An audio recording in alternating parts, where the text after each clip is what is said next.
Welcome to Firstpost Spotlight, where we bring you the stories that matter from across the world, shining a light on the biggest issues and controversies. I'm Daniela Laurel, live from the Firstpost studios. But first, a look at today's headlines.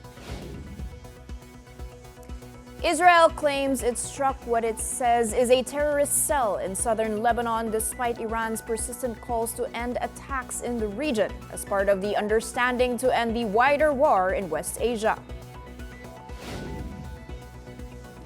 Iran denies U.S. claim of allowing UN inspections of nuclear sites bombed by the U.S. and Israel last year.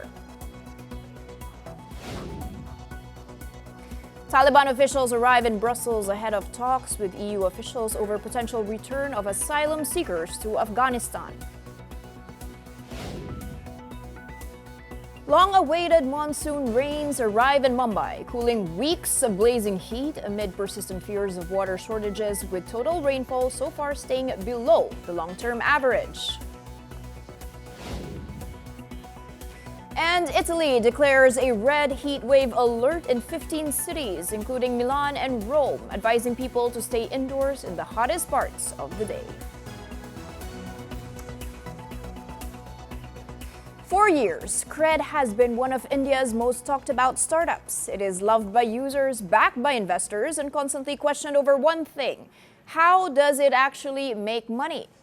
Now, the fintech company that primarily helps people pay their credit card bills and offer other financial services may have found a powerful new believer. Meta is preparing to invest nearly $900 million into Cred.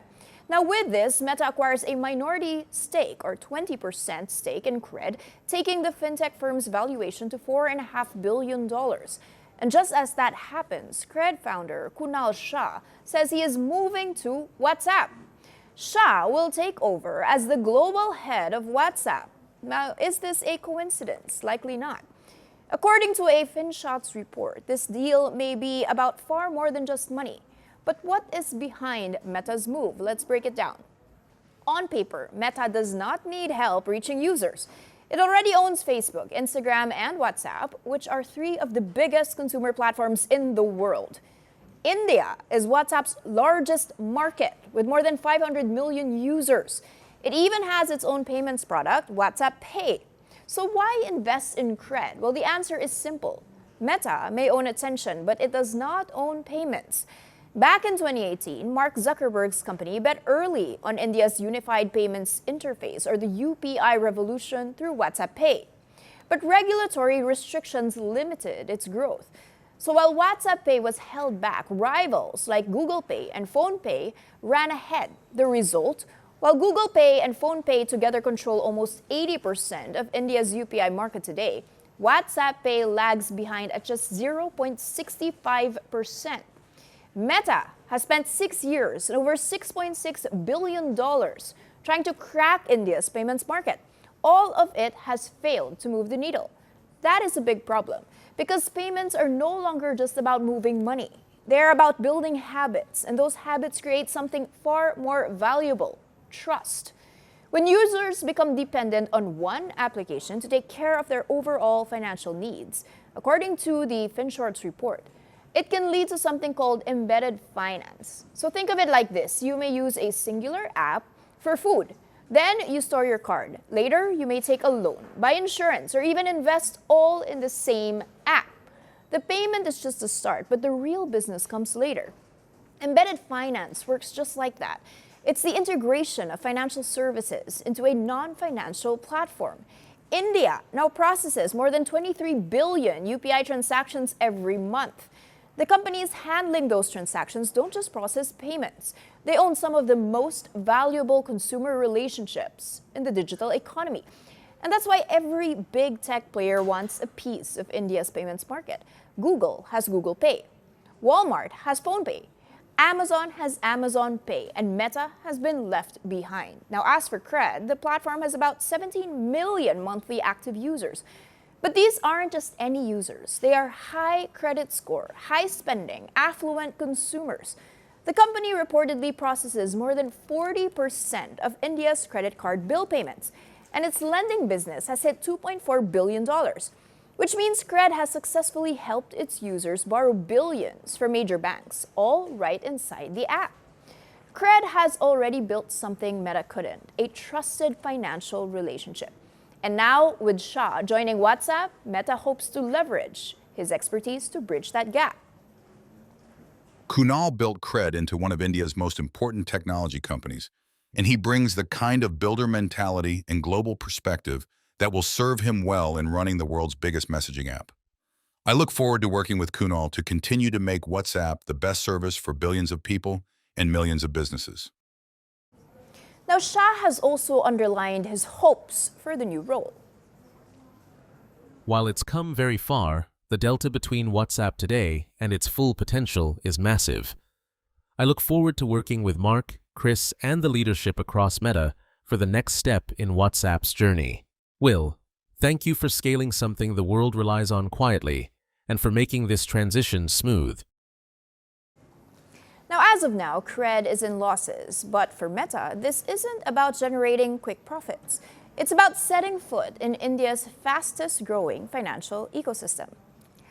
So Meta isn't just buying into a fintech company. It is buying a second chance, a chance to finally turn WhatsApp from India's favorite chat app into its ultimate financial super app. To discuss more on this topic, we have with us Jayant Krishna, a senior fellow over at the Center for Strategic and International Studies, or the CSIS, joining us live from New Delhi. Welcome to the program. Hello. Sir, very interesting development, but also one with many question marks. The first one being, why would Kunal Shah, he put in so much effort into building Cred? Many are saying it's set to IPO. Why would he give up his quote-unquote baby and take on a corporate role over at Meta or WhatsApp? Thoughts on that? Yeah, so I have not spoken to Kunal on this, but my feeling is that whatever Kunal had to achieve under as a founder of Cred, much of that has already happened, and also perhaps see, Cred has Cred is nothing. The main product that they have is members only credit card bill payment reward system, where he has a very significant share in the Indian market, right? Kind of a thing. But there comes a stage in the life of any entrepreneur or startup, where one wants to play a larger role in the overall global canvas. And WhatsApp, Meta and WhatsApp definitely give him that opportunity. I think so. That's important. If you look at Kunal's history, his life. He's not one of those typical IIT, IIM educated guys, but a very, very strong entrepreneur with very, very strong entrepreneurial skills, right? So I think, and this is not the first product or first platform that he has built. He had built Free Charge before that, which was very, very successful. So I think it's in India. In this country, it is a common practice that you build applications, create a brand, achieve a certain valuation, and then sell it. Although it is not outright sell, because the overall valuation of Cred is expected to be about $4.5 billion, and what Meta is going to invest is just about $900 million, which is about 20% stake, which is a minority stake, right? So I think it's very difficult to read into Kunal's mind, but I think it gives him to operate, extend his commerce and monetization frameworks to a much large product base and user base all over the world. I think that must have excited him to the best of my understanding. And to your point of this is something that happens often in India. They build an app, they sell it. And another big question mark I have, this is another big tech company capitalizing on the Indian payment infrastructure, which we reported in India, we are dominated by Walmart, by Google Pay, and now it's going to be Meta versus China. WeChat, Alipay are largely local. So what can you say about Indian tech startups favoring foreign acquisition instead of building local digital champions, let's say? See, India is not known to be a country which has churned out a lot of software products, a lot of fintech products for that matter, right? So WhatsApp, if you look at, it remains very, very solid messaging tools. It has a user base of almost 3 billion people all over the world, and almost 1/5 of that, almost 20% of that comes from India itself, right? But I think the biggest challenge Kunal would be to monetize this platform, because Meta is a big company. They have global revenues of about $200 billion. But WhatsApp, despite a very, very huge penetration, does not contribute much in the overall Meta revenues. It's a very, very small fraction of their overall revenues, right? So I think the challenge is that, how do you scale WhatsApp into a conversational operating system for a chat-based commerce where users can discover, can interact with, and pay for the products within the application itself, right? So and definitely, I think Kunal's induction as the global head of WhatsApp is a step in that direction. Also, as you said, that to beat the competition, because rival products are there practically everywhere. If you look at the overall landscape. So I think with Kunal joining in, there'll be a greater monetization of the platform, and and a better positioning of WhatsApp vis-a-vis several other rival applications that you just named a short while ago. Okay, so no concern to you that the Indian tech is being dominated by big tech giants? So, I mean, see, India, if you look at the history of Indian software, it has largely been a software services industry, right? It has not been a software products industry. It's only in the last decade or so, where a lot of or decade and a half, when a lot of products, and especially in the fintech center, have come up, and they have been able to create a global market, right? So I mean, there can't be any denying the fact that India should aspire for a much bigger footprint on the fintech product market all over the world. But till the time it happens, it's anybody's guess how it happens. I believe with AI happening now, and more and more programming jobs going away, I think it could be the next transition for Indian software industry. That's what I feel. And India, is a huge one. Reason why Kunal was brought on the board in Meta for WhatsApp. I think it's one of Meta's largest market in terms of number of users, and India has a very mature digital payment system, and so what Kunal will bring, he'll bring some kind of a localized approach to capture the massive digital payment and credit ecosystem in India, and that's what I think Mark Zuckerberg must be looking at while having brought Kunal on board. Very quickly, Jayant, we don't have much time, but just on the topic of data privacy, it's paramount here. And Cred possesses 40% of all credit card billing payments in India. How worried are you about data sharing with Meta and WhatsApp? See, I'll go at the face value, because both Mark and Kunal have said that neither company would share the data of its customers with the other company. I think I would, and I think. Both are known for their ethical conduct by and large, and I would go by what they have promised at the time of this 20% investment into Cred by Meta. So I think if they had not clarified, it could have been a major source of worry. But I don't think. It's very clearly, it has been stated by both the parties that none of them will have access to the customer database of the other company, and also I think as Meta integrates more AI agents across its platforms, I think Kunal, given his very, very strong fintech background, can imagine new chat-based financial tools and AI-driven commercial assistants, to provide tangible business value. I think that is more important rather than just having access to each other's customer databases. All right, fantastic insights there. Thank you so much, Jai and Krishna. Pleasure. Now, for decades, Samsung Electronics has been South Korea's undisputed corporate giant, the face of the country's tech dominance. But now, for the first time in over 2 decades, that crown has slipped. Its biggest rival, SK Hynix, has overtaken Samsung to become the country's most valuable listed company, riding the global AI boom. But what is SK Hynix? The company was founded in 1983 as a unit of Hyundai, but was later spun off and purchased by SK Group, that's the conglomerate, whose businesses span telecoms to energy. The milestone marks a remarkable turnaround for SK Hynix, a semiconductor company that was once struggling under heavy debt and came close to collapse in the early 2000s. Today, the company has emerged as one of the biggest winners of the AI revolution. Its rise has been powered by its dominance in high-bandwidth memory chips, or HBM specialized chips that are critical for artificial intelligence systems and data centers. Now, these chips are used by major global tech firms, including NVIDIA and Google. According to Reuters, SK Hynix now controls around 61% of the global HBM market. That's far ahead of Samsung's 17% and Micron's 21%.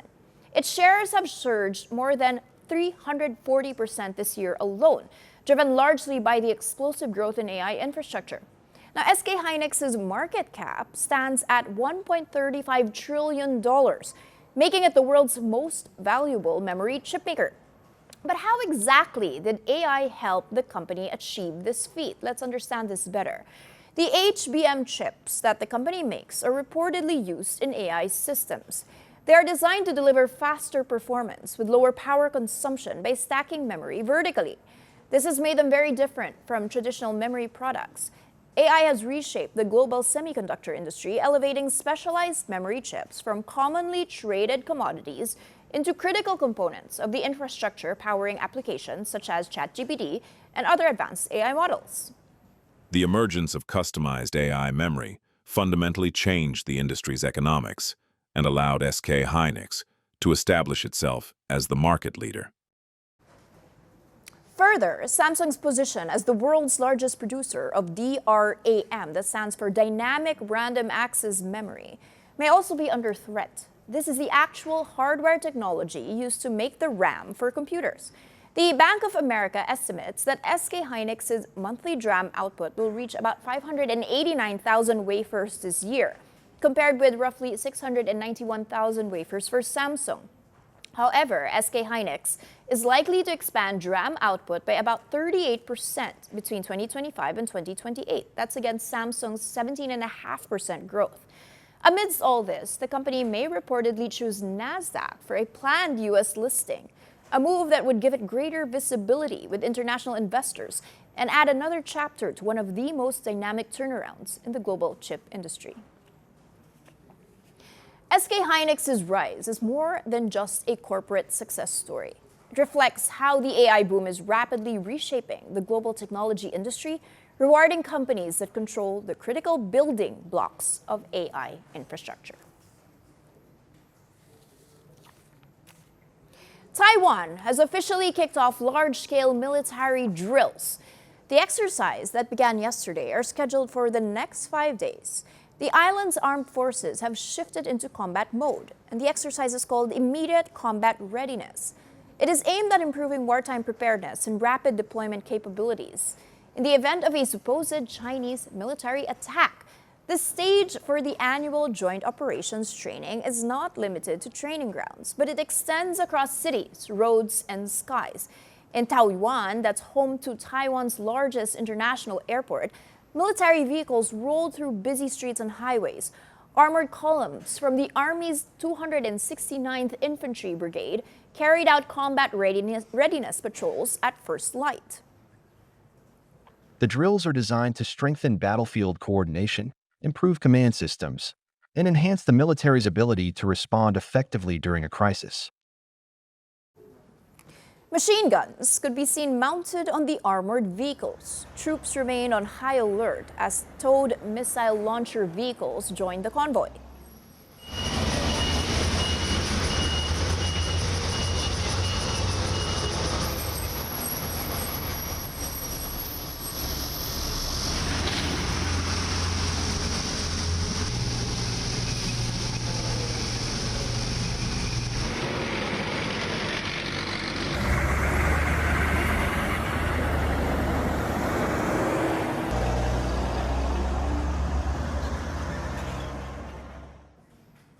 Then the action moved above the ground. Helicopters swept across the skyline. Soldiers rappelled down in tactical drills.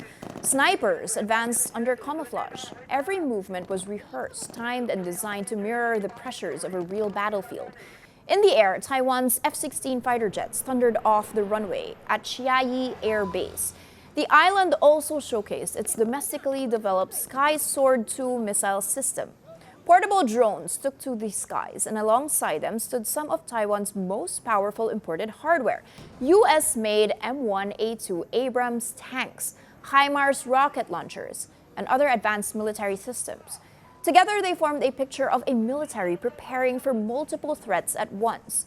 Taiwan's defense ministry says the drills focus on one thing: real-time operations, live fire capability, and on-site deployment.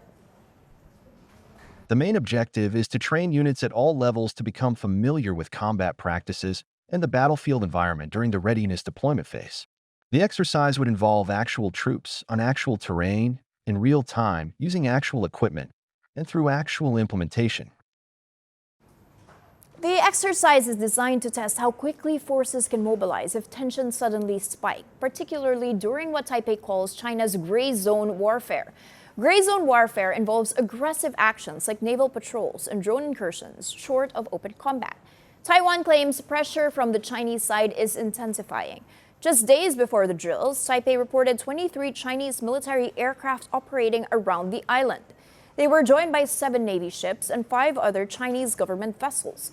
Taiwan monitored the activity closely and deployed its own forces in response. The broader picture remains the same, as China claims Taiwan as its territory, and it has never ruled out using force to bring the self-governed island under its control. Taiwan, which has always rejected Beijing's claims, is investing heavily in its defenses.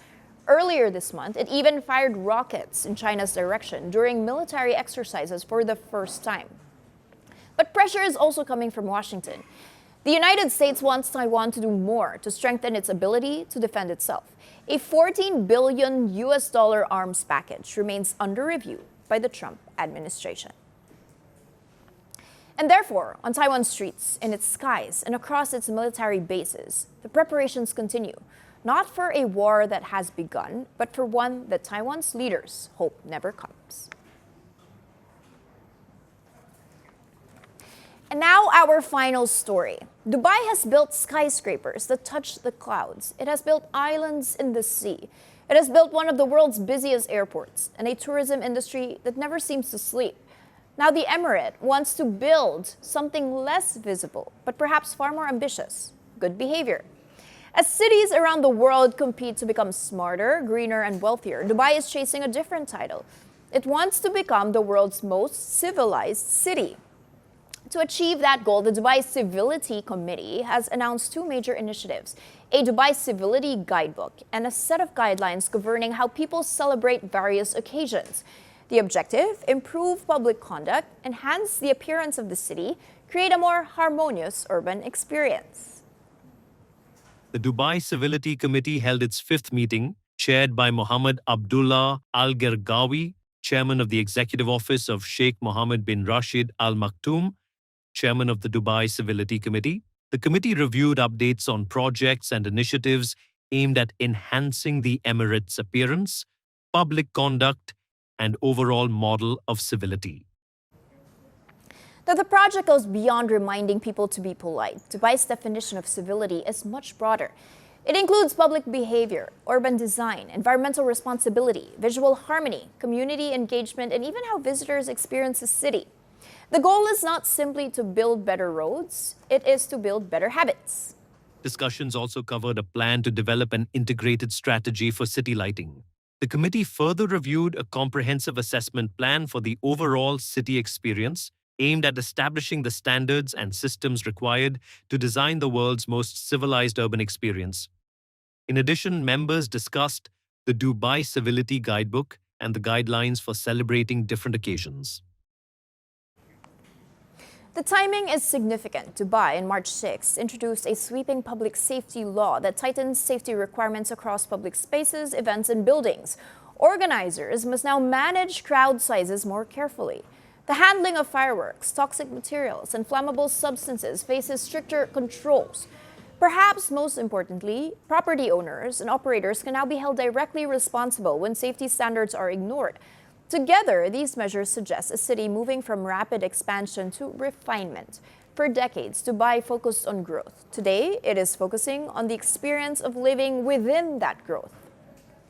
However, Dubai is not the first city to recognize this. Around the world, some of the most successful urban centers have turned civic discipline into a defining feature. Many of the world's most orderly cities already enforce strict civil behavior rules. In Singapore, littering, spitting, and jaywalking can lead to fines, while Tokyo relies on strong social norms that discourage loud phone conversations on trains and street smoking. Copenhagen penalizes cyclists who ignore traffic rules. Zurich strictly regulates waste disposal and noise levels. And Barcelona has introduced measures against public drinking, graffiti, and excessive noise. Dubai has already mastered the art of building big. Its latest challenge is building courtesy, responsibility, and civic pride. Skyscrapers can reshape a skyline. Changing behavior is much harder. But if Dubai succeeds, its most impressive construction project may not be made of steel and glass at all. It may be a culture where civic sense becomes as much a landmark as the Burj Khalifa itself. And that's all we have on the show today. I'm Daniela Laurel. We will see you again tomorrow, same time. Thanks for watching. From breaking news to the day's biggest controversies, shedding light on the world's top headlines, detailed analysis on the stories that matter the most to you. Catch it all on Spotlight at 6 p.m. India time and 12:30 GMT, only on Firstpost. Big shifts don't announce themselves. They arrive as updates, version numbers, a quietly changed headline. But zoom out and you'll see it. The way we work is being rewritten. Cars are turning into software. Your phone already knows what you'll ask before you do. These aren't trends or hype. They're ripples. Small, quiet moments that spread until the whole surface has changed.